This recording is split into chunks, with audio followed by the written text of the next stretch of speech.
Bir insan şəriətə əgər yeniliklər, əlavələr gətiribsə, dini naqislikdə ittiham etmiş olur.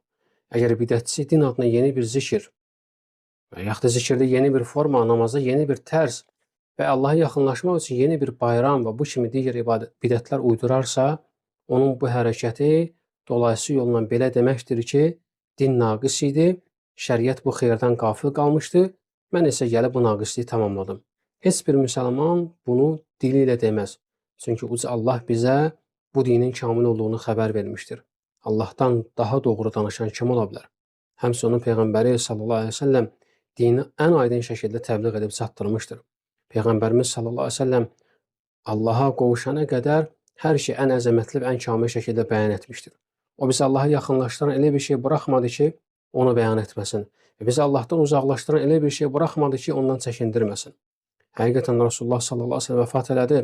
Lakin Əbu Zərin radiyallahu anhu dediyi kimi samada qanad çalan elə bir quş yoxdur ki, Peyğəmbər sallallahu əleyhi və səlləm bizə onun haqqında bir elm bəyan etməmiş olsun.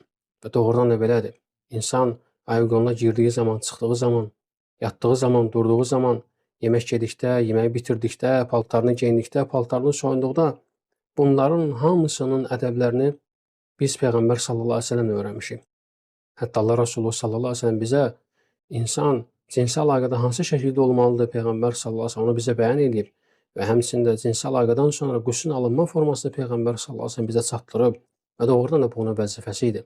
Peyğəmbər sallallahu əleyhi və səlləm Səhih Müslimə gələn hədisdə buyurur ki, Allahın göndərdiyi elə bir peyğəmbər yoxdur ki, ümməti üçün xeyir bildiyi hər bir şeyi onlara göstərmək, şər bildiyi hər bir şeydən isə onları çəkindirmək onun üzərinə bir vəzifə olmasın.